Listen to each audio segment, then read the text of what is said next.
Jasno moram odat Karadžiću, Radovan Gospome Hajduku, Karadžića šuja prauku, čija ime neće umrijeti, već dok je Srba na ovoj planeti.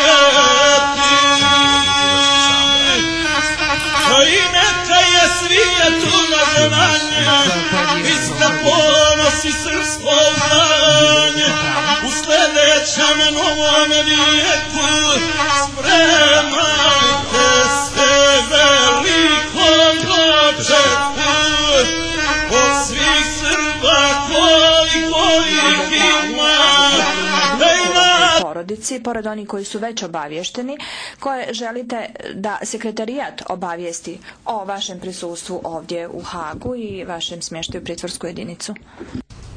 Ne verujem da postoji bilo ko ne zna da sam u pritvorskoj jedinici.